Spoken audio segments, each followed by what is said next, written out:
नमस्कार भावी शिक्षकों, स्वागत है आप सभी का। एक कॉपी और पेन ले लीजिए, उसमें आप 1 से लेकर 150 तक नंबरिंग कर लीजिए। अगर आपका पहला क्वेश्चन सही हो रहा है तो उसपे सही का निशान लगाइए, दूसरा गलत जा रहा है तो उसपे गलत का निशान लगाइए। इसी तरह बढ़ते हुए चलेंगे। जब आपका 150 क्वेश्चन कंप्लीट हो जाएगा तब आप काउंटिंग कर लेना आपने कितने क्वेश्चन सही किए हैं। अगर आपने लैंग्वेज सेकेंड संस्कृत लिया है तो इसको भी इसमें शामिल किया है और इंग्लिश को भी शामिल किया है।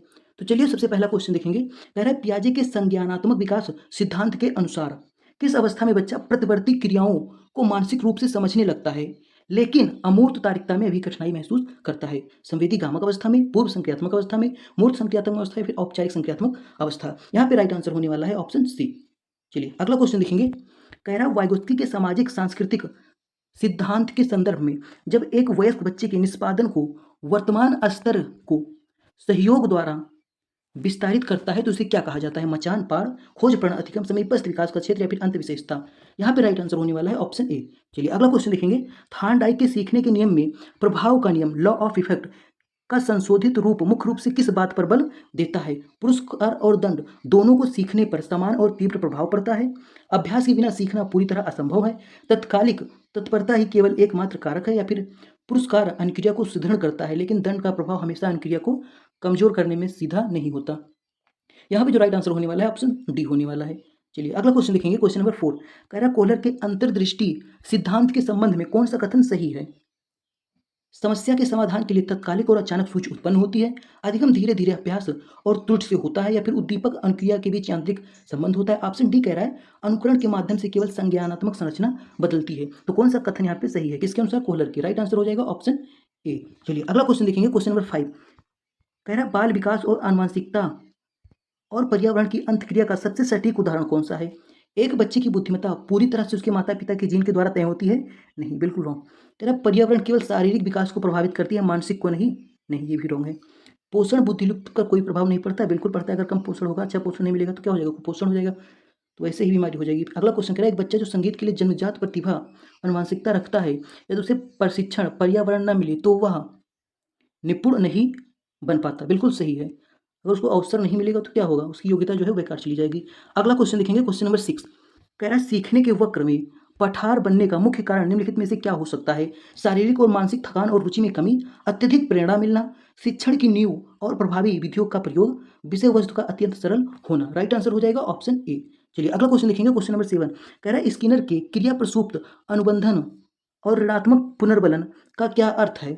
वांछित व्यवहार को कम करने के लिए सजा देना, किसी सुखद उद्दीपक को वापस ले आना, एक किसी अप्रिय उद्दीपक को हटाकर किसी वांछित व्यवहार को मजबूत करना, व्यवहार को पूरी तरह से नजरअंदाज करना? यहाँ पे जो राइट आंसर हो जाएगा ऑप्शन सी हो जाएगा। अगला क्वेश्चन देखेंगे। कह रहा है पावलोव के शास्त्रीय अनुबंधन में यदि स्वाभाविक उद्दीपक के बिना बार बार केवल अनुबंधित उद्दीपक ही प्रस्तुत किया जाए तो अंततः परिणाम क्या होगा? बिल्कुल राइट यहाँ पे आंसर होने वाला है ऑप्शन डी, विलोपन। चलिए अगला क्वेश्चन देखेंगे। कह रहा है विकास के संदर्भ में समीपस्थ दूरमुखी का क्या अर्थ है? विकास सिर से पैर की ओर होता है, विकास पूरी तरह से रैखिक होता है, विकास केंद्र से बाहरी अंगों की ओर होता है, विकास केवल विशिष्ट समान क्रियाओं की ओर होता है? यहाँ पे राइट आंसर होने वाला है ऑप्शन सी। अगला क्वेश्चन देखेंगे। Question number 10। क्वेश्चन नंबर 10 कह रहा है मानसिक विकास के अंतर्गत अभिव्यक्त क्षमता का विकास और सृजनात्मक क्षमता का सीधा संबंध किससे होता है?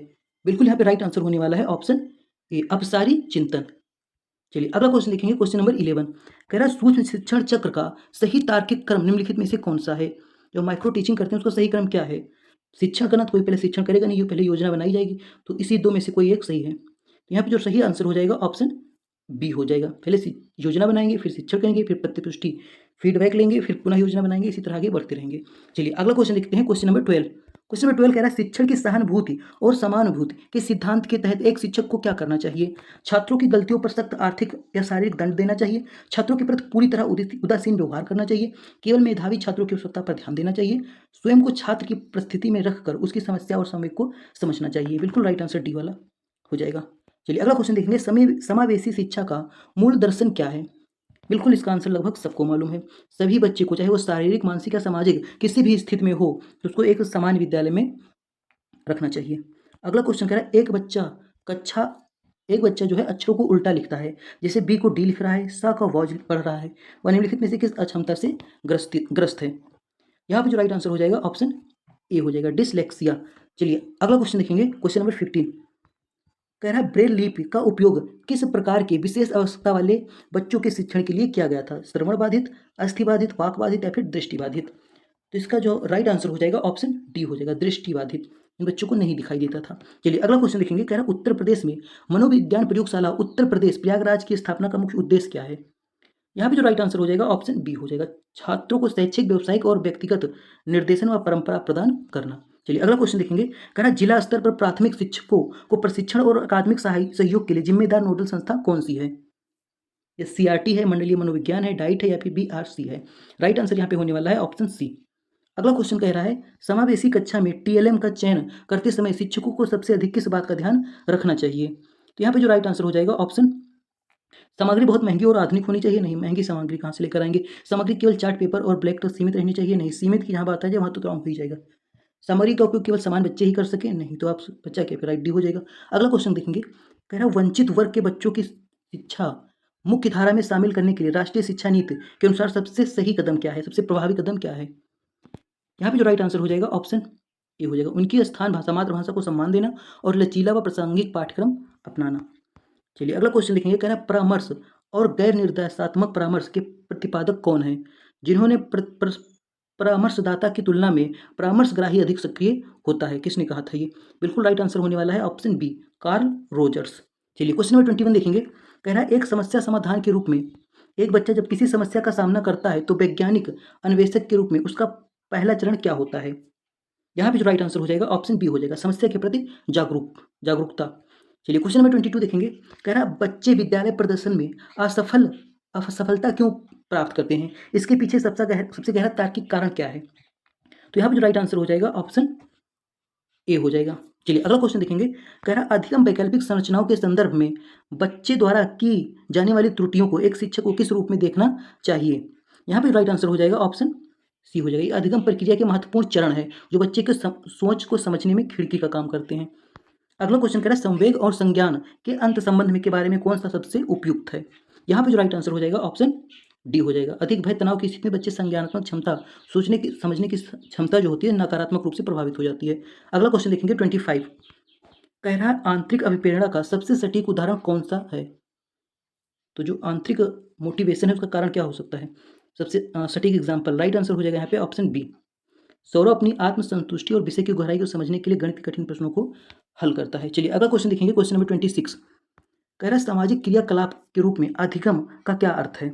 बच्चे केवल अकेले बैठकर शांत कमरे में ही सबसे अच्छा सीखते हैं, अधिगम केवल किताबों रटने से होता है, सामाजिक संबंध में, या फिर ज्ञान का निर्माण वयस्कों के साथ अंतक्रिया और सहयोगात्मक चर्चाओं के माध्यम से होता है? बिल्कुल राइट आंसर हो जाएगा ऑप्शन डी।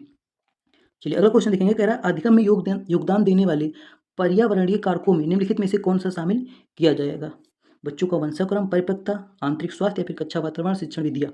यहाँ पे जो राइट आंसर हो जाएगा ऑप्शन डी हो जाएगा। चलिए अगला क्वेश्चन देखेंगे। कह रहा है बाल केंद्रित शिक्षा में शिक्षक की भूमिका क्या होती है? बिल्कुल राइट आंसर हो जाएगा, शिक्षक एक सुगमकर्ता, सुविधादाता के रूप में होता है जो बच्चे को स्वयं ज्ञान खोजने का अवसर देता है। कह रहा है विकास की सृजनात्मकता आयाम में निम्नलिखित में से कौन सा गुण शामिल नहीं है? तो यहाँ पे जो राइट आंसर होने वाला है ऑप्शन सी होने वाला है, रटने की प्रवृत्ति। चलिए अगला क्वेश्चन देखेंगे, बोध के स्तर पर शिक्षण में सबसे महत्वपूर्ण तत्व क्या होता है? बिल्कुल राइट आंसर होने वाला है ऑप्शन डी। ये हिंदी का क्वेश्चन देखेंगे तो सबसे पहले यहाँ पे अपठित गद्यांश आता है जिसको पढ़ के हमको उत्तर देना रहता है। पहला वाला क्वेश्चन कह रहा है गद्यांश के अनुसार वास्तविक शिक्षा का मूल उद्देश्य क्या है? समाज में उच्च उपाधि प्रतिष्ठा प्राप्त करना, आधुनिक तकनीक और सूचनाओं का संचय करना, व्यक्ति को स्वार्थ से ऊपर उठकर सर्व कल्याण की ओर प्रवृत्त होना, फिर मनुष्य को केवल साक्षर और कुशल यंत्र बनाना। तो इसका जो आंसर मिलेगा आपको इसी के अंदर मिलेगा। तो चलिए देख लेते हैं वास्तविक शिक्षा का मूल उद्देश्य क्या है। बल्कि मनुष्य के भीतर छिपी संभावनाओं को जगाने और उसके प्रति समझ बनाने, वास्तविक शिक्षा जो है, वास्तविक शिक्षा वह है जो व्यक्ति को स्व से ऊपर उठकर सर्व के कल्याण की ओर प्रवृत्त करे। तो देख लीजिए इसका आंसर यहाँ पे मिल गया है, क्या हो जाएगा? राइट आंसर हो जाएगा ऑप्शन सी। इसी तरह पढ़कर आप अगले का भी आंसर दे पाएंगे। जैसे अगला क्वेश्चन है, आज की शिक्षा व्यवस्था किस चीज़ की कमी दिखाई देती है? तो जब आप इसको पढ़ेंगे ध्यान से तब आंसर आपको मिल जाएगा। तो इसका राइट आंसर हो जाएगा जो विवेक और मानवीय संवेदना की कमी दिखाई देती है। इसी तरह अगला क्वेश्चन जो है इसमें कह रहा है रविन्द्रनाथ टैगोर के अनुसार उच्चतम शिक्षा की क्या विशेषता है? तो यहाँ पे देख लीजिए लिखा है रविन्द्रनाथ टैगोर के अनुसार, ये लिखा है रविन्द्रनाथ टैगोर के अनुसार उच्चतम शिक्षा वह है जो केवल सूचनाएं नहीं देती बल्कि हमारे जीवन को संपूर्ण सृष्टि के बीच समरसता स्थापित करती है। तो यहाँ पे राइट आंसर क्या हो जाएगा?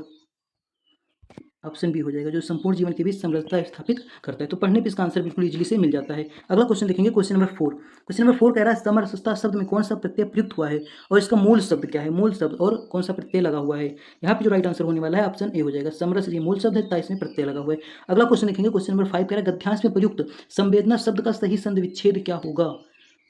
संवेदना, संवेदना, समवेदना या फिर संवेदना। बिल्कुल राइट आंसर ऑप्शन डी हो जाएगा। चलिए अगला क्वेश्चन देखेंगे, क्वेश्चन नंबर 6। क्वेश्चन नंबर 6 कह रहा है ऋजु का सही विलोम शब्द क्या है, सरल, सीधा, वक्र या फिर त्रिकोण। राइट आंसर होने वाला है ऑप्शन सी, वक्र। चलिए अगला क्वेश्चन देखेंगे, क्वेश्चन नंबर 7 कह रहा है भाषा अर्जन और भाषा अधिगम में मुख्य अंतर क्या है। अर्जन अचेतना और स्वाभाविक होता है, जबकि अधिगम सचेतना और नियमबद्ध होता है। अर्जन प्रयासपूर्ण होता है, अधिगम स्वाभाविक होता है। अर्जन केवल विद्यालय में होता है, अधिगम घर पर होता है, या फिर दोनों में कोई व्यापारिक अंतर नहीं है। राइट आंसर होने वाला है ऑप्शन ए। चलिए अगला क्वेश्चन देखेंगे, क्वेश्चन नंबर 8 कह रहा है विराम चिन्हों के प्रयोग की दृष्टि से कौन सा वाक्य पूर्णतः शुद्ध है। हाँ, मैं अवश्य आऊंगा, श्याम ने कहा। पिता ने पुत्र से कहा देर मत करना। हाय, अब मेरा क्या होगा। सुनो सुनो, वह क्या कर रही है।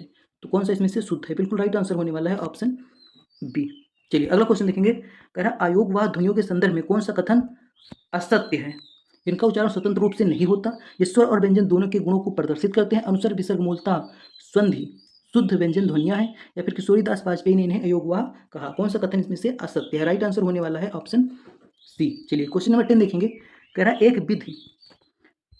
विविध कक्षा में भाषा पढ़ाने के दौरान आने वाली चुनौतियां निपटने के लिए एक शिक्षक को क्या करना चाहिए। केवल मानक भाषा के प्रयोग पर बल देना चाहिए, बच्चों को गृह भाषा मातृभाषा में कक्षा पूरी तरह प्रतिबंधित कर देनी चाहिए, कम बोलने वाले बच्चे को कक्षा से बाहर बैठा देना चाहिए, फिर बहुभाषिक एक बाधा न होकर एक संसाधन होता है। राइट आंसर होने वाला है ऑप्शन डी। चलिए क्वेश्चन नंबर 11 देखेंगे, कह रहा है निम्नलिखित में से किस विकल्प में सभी शब्द आमात्रिक और मात्रिक है। आमात्रिक इसमें मात्रा ना हो, इसमें मात्रा हो। यहाँ पे राइट आंसर होने वाला है बी। चलिए अगला क्वेश्चन देखेंगे, अंगूठा चूमना मुहावरे का सही अर्थ क्या है। इनकार करना, तिरस्कार करना, प्यार जताना या फिर खुशा मत करना।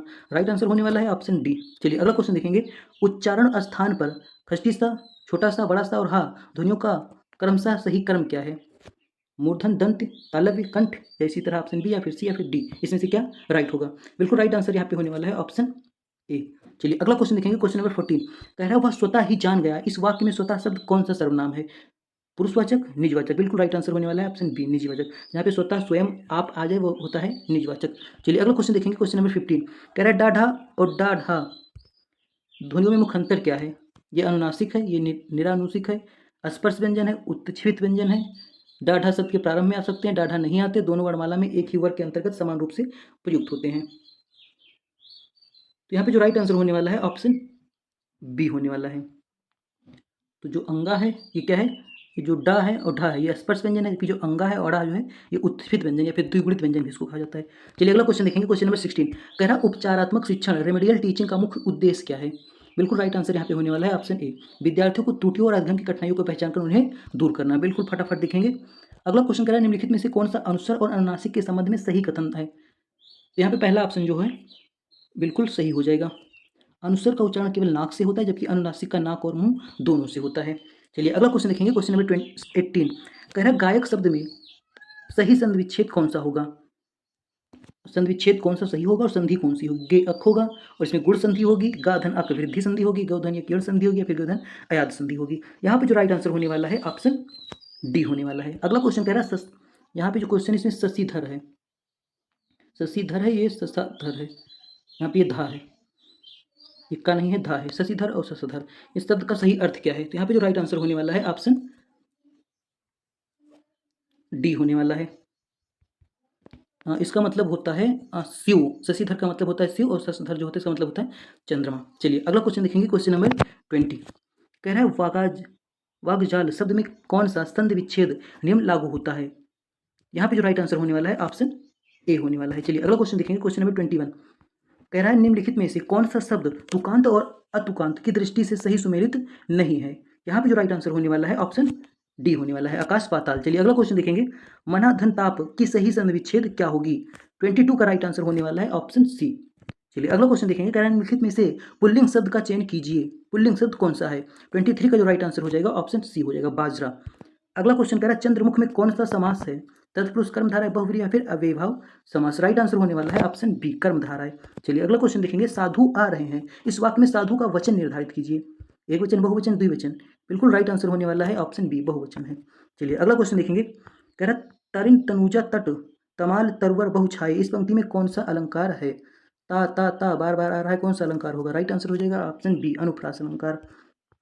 कह रहा शायद कल वर्षा हो रही थी, इस वाक्य में किस काल का उदाहरण है? बिल्कुल इजी सा आंसर होना चाहिए, बिल्कुल ऑप्शन बी, संदिग्ध भूतकाल है।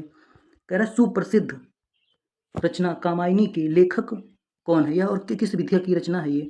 लेखक कौन है और किस विधा की रचना है ये भी बताना है। तो यहाँ पे जो राइट आंसर हो जाएगा ऑप्शन बी हो जाएगा, इसके लेखक जयशंकर प्रसाद हैं और ये महाकाव्य है। प्रत्यामन्यपति शब्द में कौन सा उपसर्ग प्रयुक्त हुआ है? बिल्कुल राइट आंसर होने वाला है ऑप्शन बी। निम्नलिखित में से कौन सा शब्द देशज श्रेणी का है? 30 का राइट आंसर होने वाला है ऑप्शन डी, तेंदुआ। चलिए हमने इसको भी पढ़ लिया, अब पढ़ेंगे हम ईबीएस, क्योंकि ईबीएस सब में आता है और अगर इंग्लिश पढ़ने लेंगे तो बहुत से लोग चले जाएंगे छोड़कर। चलिए ईबीएस पढ़ लेते हैं, उसके बाद पढ़ेंगे इंग्लिश। तो ईबीएस में पहला क्वेश्चन कह रहा है निम्नलिखित में से किसमें सर्वाधिक जैव विविधता बायोडाइवर्सिटी पाई जाती है? यहाँ पे जो राइट आंसर होने वाला है ऑप्शन बी होने वाला है, उष्णकटिबंधीय सदाबहार वर्षावन बायोम। अगला क्वेश्चन कह रहा है निम्न में से किस मृदा का निर्माण बेसाल्ट लावा चट्टान द्वारा होता है? लाल मिट्टी, काली जलोढ़ या फिर लेटेराइट मिट्टी? राइट आंसर होने वाला है काली मिट्टी। अगला क्वेश्चन देखेंगे, कह रहा है ग्रीन मफलर किससे संबंधित है? मृदा से, वायु, ध्वनि या फिर जल प्रदूषण से? राइट आंसर होने वाला है ध्वनि प्रदूषण। चलिए अगला क्वेश्चन देखेंगे, क्वेश्चन नंबर 4 कह रहा है कच्चे तेल की प्राकृतिक विशेषताओं के विषय में क्या सही है? या पतला नीला खुशबूदार होता है, या बिना गंध और हल्के पीले रंग का होता है, या गाढ़ा बदबूदार गहरे रंग का होता है, या फिर केवल समुद्री जल की तरह पारदर्शी और रंगहीन होता है?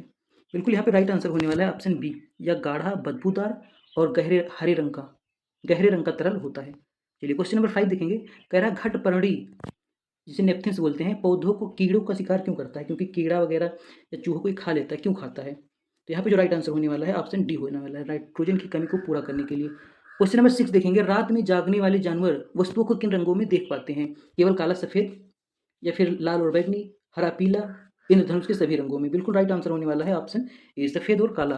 चलिए अगला क्वेश्चन देखेंगे, कह रहा खट्टे फलों में प्रचुर मात्रा में पाए जाने वाले विटामिन सी का वैज्ञानिक शब्दावली में किस नाम से जानते हैं? कैल्सीफेरॉल, रेटिनॉल, साइट्रिक एसिड या फिर स्कर्विक एसिड? बिल्कुल राइट आंसर होने वाला है ऑप्शन डी, स्कर्विक एसिड। चलिए अगला क्वेश्चन देखेंगे, क्वेश्चन नंबर 8 कह रहा है यदि किसी खेत में बार बार एक ही फसल उगाई जाए और रसायनों का अत्यधिक प्रयोग किया जाए तो उस भूमि पर की उत्पादकता पर क्या प्रभाव पड़ेगा? मिट्टी अधिक उपजाऊ बन जाएगी? नहीं, ये तो गलत है। मिट्टी बंजर हो जाएगी? ये सही हो सकता है। फसल की गुणवत्ता में सुधार होगा? नहीं। मिट्टी में पानी की सोखने की क्षमता? नहीं। तो राइट आंसर क्या हो जाएगा? यहाँ पे बी हो जाएगा। चलिए अगला क्वेश्चन देखेंगे, क्वेश्चन नंबर 9 कह रहा है 1984 की भोपाल गैस त्रासदी में किन गैसों की रिसाव हुआ था? Methyl isocyanide, carbon monoxide, nitrous oxide या फिर sulphur dioxide? Right answer होने वाला है ऑप्शन ए। चलिए अगला क्वेश्चन देखेंगे, आर्सेनिक द्वारा जल प्रदूषण की सर्वाधिक भारत के किस राज्य में पाया जाता है? यूपी में, एमपी में, बिहार में या फिर पश्चिम बंगाल में? यहाँ पे जो राइट आंसर होने वाला है पश्चिम बंगाल। चलिए अगला क्वेश्चन देखेंगे, कह रहा वन्य जीव सुरक्षा अधिनियम वाइल्ड लाइफ प्रोटेक्शन एक्ट किस वर्ष पारित किया गया था? यहाँ पे जो राइट आंसर होने वाला है ऑप्शन बी होने वाला है, 1972। अगला क्वेश्चन है, भारत में एग मार्क का संबंध किससे है? गुणवत्ता से, पैकिंग से, प्रसंस्करण से या फिर उत्पादन से?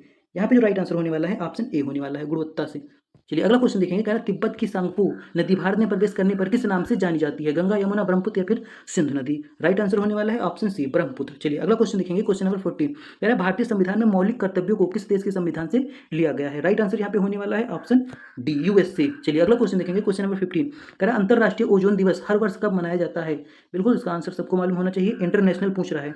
यहाँ पे जो राइट आंसर हो जाएगा ऑप्शन ए हो जाएगा, 16 सितंबर। चलिए अगला क्वेश्चन देखेंगे, क्वेश्चन नंबर 16 कह रहा है किसी भी खाद्य श्रृंखला में शाकाहारी जीव क्या कहलाते हैं? प्राथमिक उत्पादक? बिल्कुल राइट आंसर होने वाला है ऑप्शन बी, प्राथमिक प्राथमिक उपभोक्ता कहलाते हैं। यहाँ पे जो राइट आंसर हो जाएगा ऑप्शन बी हो जाएगा, खाद्य श्रृंखला में शाकाहारी जीव होते हैं। उत्पादक क्या होते हैं? तो पेड़ पौधे होते हैं। चलिए अगला क्वेश्चन देखेंगे, क्वेश्चन नंबर 17 कह रहा किसी पारिस्थितिकी तंत्र में ऊर्जा का मुख्य और अंतिम स्रोत क्या है? एटीपी है, डीएनए है, सूर्य का प्रकाश है या फिर आरएनए है? यहाँ पे राइट आंसर होने वाला है ऑप्शन बी, सूर्य का प्रकाश। चलिए क्वेश्चन नंबर 18 देखेंगे, बायोडीजल उत्पादन करने के लिए मुख्य रूप से किस पौधे का प्रयोग किया जाता है? यहाँ पे राइट आंसर होने वाला है ऑप्शन ए, जेट्रोफा, रतन जोत। अगला क्वेश्चन देखेंगे, क्वेश्चन नंबर 19 कह रहा दूध से दही बनाने की जैविक प्रक्रिया को क्या कहा जाता है? तो इसको कहा जाता है किण्वन, फर्मेंटेशन। राइट आंसर होने वाला है ऑप्शन, यहाँ पे जो राइट आंसर होने वाला है इसका ऑप्शन डी होने वाला है। सो इसका जो राइट आंसर होगा ऑप्शन डी होगा, सी होगा, किण्वन इसको बोला जाता है। चलिए अगला क्वेश्चन देखेंगे, क्वेश्चन नंबर 20 क्वेश्चन नंबर 20 कह रहा है एलपीजी के संदर्भ में निम्नलिखित में से कौन सा असत्य है? कौन सा यहाँ पे असत्य है वो बताना है। या स्वच्छ ईंधन है, या नीली ज्वाला से जलने वाली है, या फिर उच्च ऊष्मीयमान का, या फिर मुख्य रूप से मीथेन उत्सर्जित करने वाला है? तो यहाँ पे जो राइट आंसर होने वाला है ऑप्शन डी हो जाएगा, ये कथन जो है असत्य है। चलिए अगला क्वेश्चन देखेंगे, उत्तर प्रदेश का राजकीय वृक्ष कौन सा है? तो बिल्कुल इजी सा आंसर हो जाएगा, सबको मालूम होना चाहिए, अशोक है। भारतीय संविधान द्वारा राष्ट्रगान को आधिकारिक तौर पर कब अपनाया गया था? बिल्कुल राइट आंसर होने वाला है 24 जनवरी 1950 को। उत्तर प्रदेश की एकमात्र राष्ट्रीय उद्यान दुधवा राष्ट्रीय उद्यान किस जिले में स्थित है? लखीमपुर खीरी, प्रयागराज, वाराणसी या फिर हमीरपुर? बिल्कुल राइट आंसर होने वाला है लखीमपुर खीरी। अगला क्वेश्चन कह रहा है भारत में लोकसभा सामान्य चुनाव हेतु अधिसूचना कौन जारी करता है? यहाँ पे जो राइट आंसर होने वाला है ऑप्शन ए होने वाला है, भारत का निर्वाचन आयोग। अगला क्वेश्चन कह रहा है स्थानीय निकायों में नगर निगम द्वारा निम्नलिखित में से कौन सा कर वसूला जाता है? गृह कर, चुंगी कर, मनोरंजन या फिर सभी? यहाँ पे राइट आंसर होने वाला है ऑप्शन डी होना है, सभी कर होते हैं। वो गृह कर भी लेता है, चुंगी वगैरह कर, मनोरंजन जैसे मेला वगैरह लगता है तो वहाँ पे भी जो स्थानीय निकाय होती कर लेती है। चलो अगला क्वेश्चन देखेंगे, कह रहा संकटाग्रस्त जीवों से संबंधित रेड डाटा बुक किसके द्वारा जारी किया जाता है? बिल्कुल राइट आंसर होने वाला है ऑप्शन बी, IUCN। चलिए क्वेश्चन नंबर 27 देखेंगे, कह रहा है किस वर्ण की मुख्य उपस्थिति के कारण पत्तियां जो होती हैं हरी दिखाई देती हैं? बिल्कुल इजी सा आंसर हो जाएगा ऑप्शन डी, क्लोरोफिल के कारण होता है। चलिए अगला क्वेश्चन देखेंगे, क्वेश्चन नंबर 28 कह रहा है घरेलू पेयजल की कीटाणु मुक्त और शुद्ध करने के लिए आमतौर पर किस गैस का प्रयोग किया जाता है? बिल्कुल राइट आंसर होने वाला है ऑप्शन बी, क्लोरीन का।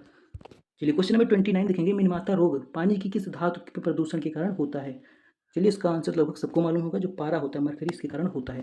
चलिए लास्ट क्वेश्चन देखेंगे, कह रहा भारत के प्रसिद्ध चिपको आंदोलन के प्रवक्ता कौन थे? तो बिल्कुल ये आंसर हो जाएगा सुंदरलाल बोहरा। चलिए अब लैंग्वेज सेकंड देखते हैं, English.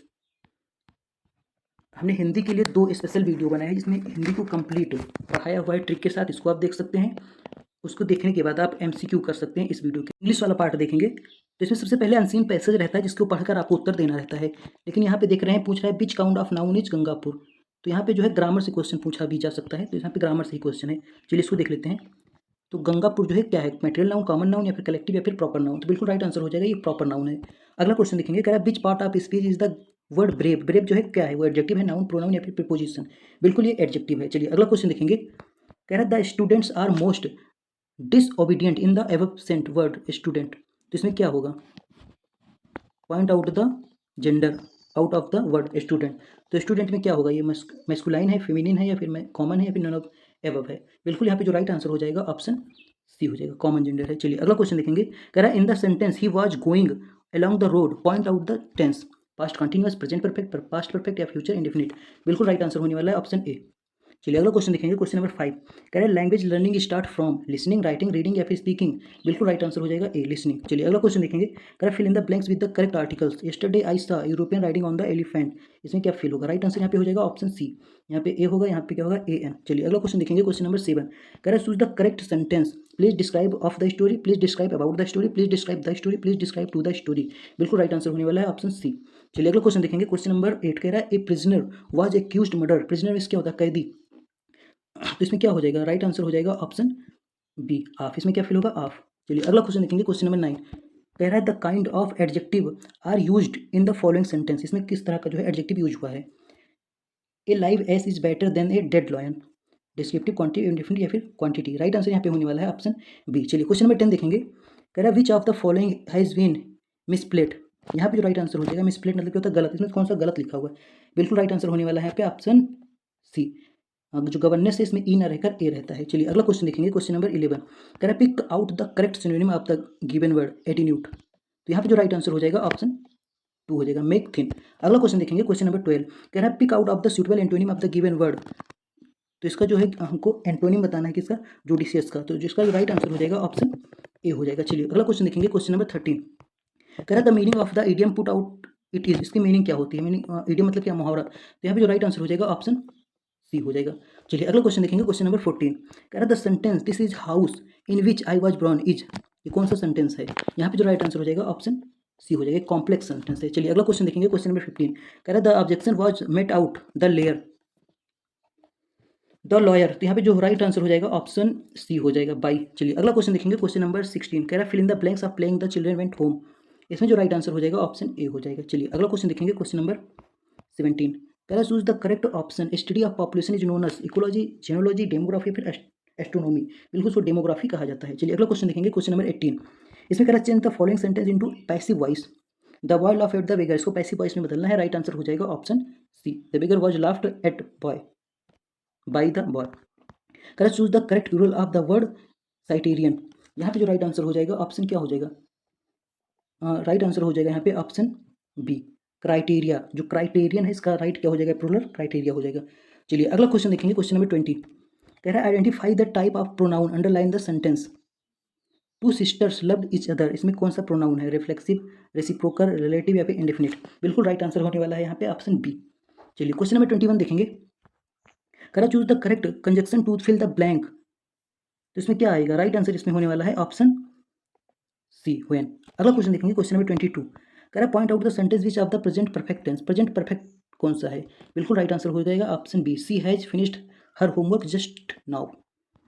Find out the correct indirect speech of the following sentence, he said to me where are you going, इसमें राइट आंसर हो जाएगा he asked me where I was going. चलिए अगला क्वेश्चन देखेंगे। कह रहा है which part of speech is underline word, she sings sweetly, बिल्कुल राइट आंसर यहाँ पे होने वाला है ऑप्शन बी, एडवर्ब। चलिए अगला क्वेश्चन देखेंगे। कह रहा choose the correct feminine gender of cold a young mail horse, तो इसका जो है फेमिनिन जेंडर क्या हो जाएगा? कॉल्ड का। बिल्कुल राइट आंसर हो जाएगा यहाँ पे ऑप्शन बी, फिली। चलिए अगला क्वेश्चन देखेंगे, क्वेश्चन नंबर 26।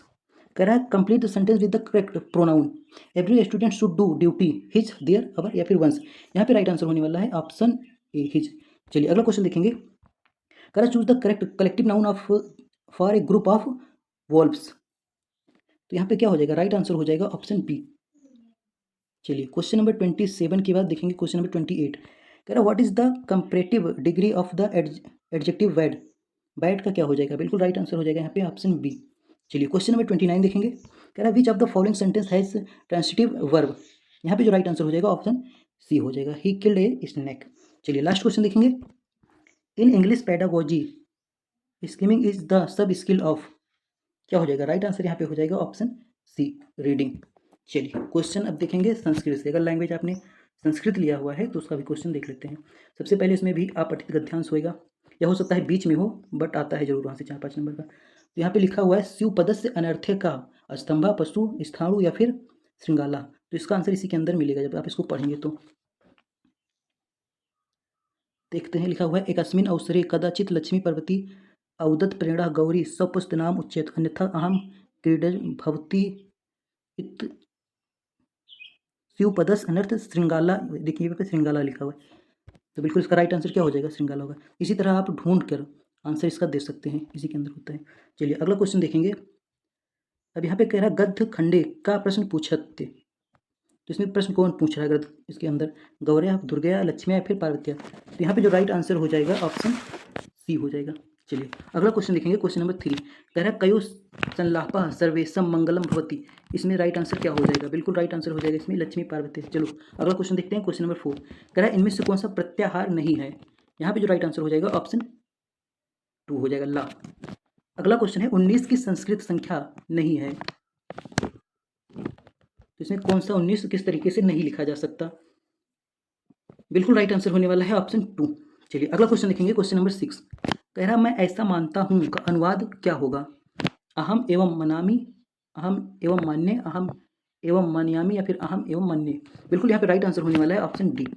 चलिए अगला क्वेश्चन देखते हैं, क्वेश्चन नंबर 7। कह रहा है मैं बाजार जाता हूँ का संस्कृत में कर्मवाच्य वाक्य क्या होगा? बिल्कुल यहाँ पे जो राइट आंसर हो जाएगा ऑप्शन डी हो जाएगा, मया आपणम गमत्ते। चलिए अगला क्वेश्चन देखेंगे, क्वेश्चन नंबर 8। इसमें कह रहा है पच धातु का क्वत्ता प्रत्यय लगाकर रूप क्या बनेगा? बिल्कुल राइट आंसर हो जाएगा ऑप्शन डी हो जाएगा। चलिए क्वेश्चन नंबर 9 देखेंगे। कह रहा पचनवती संख्या क्या है?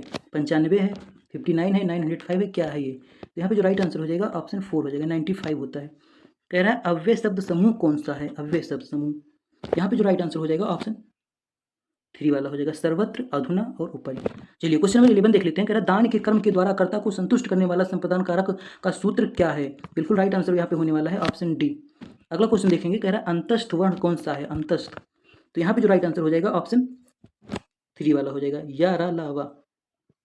चलिए अगला क्वेश्चन देख लेते हैं। कह रहा मुझे संस्कृत अच्छी लगती है, इसका संस्कृत में अनुवाद क्या होगा? बिल्कुल यहाँ पे राइट आंसर हो जाएगा ऑप्शन सी। चलिए महम संस्कृतम रोचते, अव्ययी भाव समास का उदाहरण कौन सा है? यहाँ पे जो राइट आंसर होने वाला है ऑप्शन 4 होने वाला है, अधिहारी। कह रहा निम्नलिखित में से कौन सा चतुर्विस्त सहसी संहिता के नाम से विख्यात है? बिल्कुल राइट आंसर यहाँ पे होने वाला है ऑप्शन ए, रामायण। चलिए अगला क्वेश्चन देखते हैं 16। कह रहा है इनमें से संयुक्त व्यंजन कौन सा है? संयुक्त व्यंजन जो कि 2 अक्षरों से मिलकर बनता है। राइट आंसर यहाँ पे हो जाएगा ज्ञा। इसके अलावा 3 और होते हैं, छात्रा और स्त्रा भी होता है। कह रहा है तत्रयों में संधि कौन सी है, वृद्धि है, दीर्घ गुण या फिर पूर्व रूप संधि। यहाँ पे जो राइट आंसर हो जाएगा ऑप्शन ए हो जाएगा, वृद्धि संधि है। क्वेश्चन नंबर 18 कह रहा है संस्कृत में आयोग व वर्ण की संख्या कितनी होती है, 6, 5, 4 या फिर 3।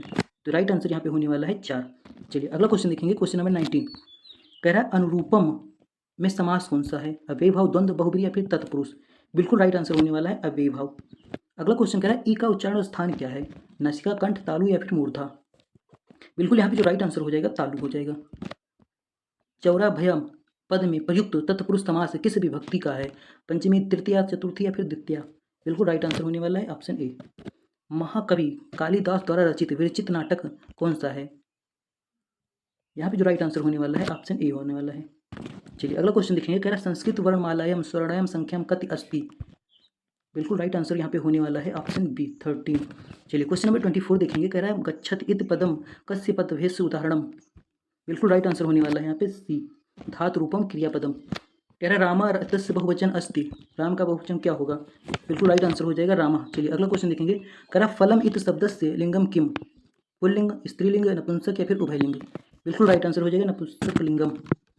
बालिका इतस्य बहुवचन अस्ति, बालिका का बहुवचन क्या होगा, बिल्कुल राइट आंसर हो जाएगा बालिका। अहम विद्यालय गच्छाम अस्मिन वाक्य कर्ता कहा। यहाँ पे जो राइट आंसर होने वाला है ऑप्शन हो जाएगा बी अहम। चलिए क्वेश्चन नंबर 29 देख लेते हैं, रामा पठत में कौन सा पुरुष है, प्रथम पुरुष, मध्यम पुरुष या फिर उत्तम पुरुष। यहाँ पे जो राइट आंसर हो जाएगा ऑप्शन ए हो जाएगा, प्रथम पुरुष है। चलिए लास्ट क्वेश्चन देखेंगे, कह रहा सूर्य का पर्यायवाची क्या है, बिल्कुल राइट आंसर हो जाएगा ऑप्शन बी दिवाकर। चलिए मैथ देख लेते हैं, तो मैथ में लगेगा टाइम, तो कुछ क्वेश्चन जो है उसको बता देंगे, बाकी आप वीडियो रोक कर सकते हैं। पहला वाला क्वेश्चन कह रहा है हम एक त्रिभुज की रचना नहीं कर सकते यदि हमें दिया गया हो केवल 3 कोण, 2 कोण और 1 भुजा, केवल 3 भुजाएं या फिर 2 कोण और उनके मध्य 1 कोण। तो यहाँ पे जो राइट आंसर होने वाला है ऑप्शन ए होने वाला है। अगला क्वेश्चन कह रहा है 100 के समभाजकों की संख्या होगी, जैसे 100 है तो उसके समभाजक की संख्या कितनी होगी। तो यहाँ पे जो राइट आंसर हो जाएगा ऑप्शन बी हो जाएगा, 6 होता है। जैसे दो क्या है, 2 से डिवाइड हो जाएगा, 2 सम है, 4 से भी हो जाएगा, 5 से हो जाएगा, लेकिन 5 क्या है विषम है तो इसको नहीं लेंगे। फिर 10 से हो जाएगा, फिर 20 से हो जाएगा, 25 से भी हो जाएगा लेकिन विषम है तो उसको नहीं लेंगे, 50 से हो जाएगा, 100 से हो जाएगा। तो ऐसे मिला के जो भाजकों की संख्या है सम वो 6 है। चलिए अगला क्वेश्चन देखेंगे, कह रहा 3 में इसमें 7 से भाग देने पर शेष फल क्या प्राप्त होगा। तो बिल्कुल आप रोक कर या फिर स्क्रीनशॉट लेकर कर सकते हैं। इसका जो राइट आंसर है वो ऑप्शन 3 है, 6। चलिए अगला क्वेश्चन देखेंगे, क्वेश्चन नंबर 4 कह रहा है एक बहुभुज के अंत कोणों का योग 21 60 डिग्री है, बहुभुज की भुजाओं की संख्या कितनी होगी। तो इसको इस पर एक्सप्लेन करना जो है पॉसिबल नहीं है, एक्सप्लेन नहीं कर पाऊंगा, तो केवल इसका आंसर बता देता हूँ। इसका आंसर जो हो जाएगा 1 हो जाएगा 14। इसी तरह अगले क्वेश्चन का है सबसे छोटी जो ऋणात्मक अभाज्य संख्या का पूर्णांक कितना होता है, 2, 0 या फिर 1, 3। यहाँ पे जो राइट आंसर हो जाएगा 1 हो जाएगा, 2 होता है। किन्हीं दो प्राकृतिक संख्या है इनका ए बी के लिए इतना इतना है तो इसका मान कितना होगा। तो यहाँ पे जो राइट आंसर हो जाएगा ऑप्शन ए हो जाएगा। इसी तरह क्वेश्चन नंबर 7 कह रहा है कि इस संख्या को इतने से भाग देने पर शेष फल इतना प्राप्त होता है, तो भाजक क्या होगा, भाजक निकालना है। तो बिल्कुल इसको आसान तरीके से आपको आता होगा, बहुत ईजी क्वेश्चन है। यहाँ पे जो राइट आंसर हो जाएगा इसका आएगा वो आएगा 96। आप सॉल्व कर लीजिएगा। कह रहा है एक वर्ग का क्षेत्रफल उसकी भुजा का 8 सेमी है, आयत के बराबर, इसकी लंबाई इतनी है, तो चौड़ाई याद कीजिए। तो यहाँ पे जो राइट आंसर आ जाएगा ऑप्शन ए हो जाएगा, 4 सेमी। इसी तरह इस वाले क्वेश्चन का जो राइट आंसर हो जाएगा ऑप्शन डी हो जाएगा। 10 क्वेश्चन कह रहा है 12 से भाग देने पर भागफल क्या आएगा। बहुत ईजी है, भाग देकर आप देख लीजिए। जो राइट आंसर आना चाहिए 4 आना चाहिए।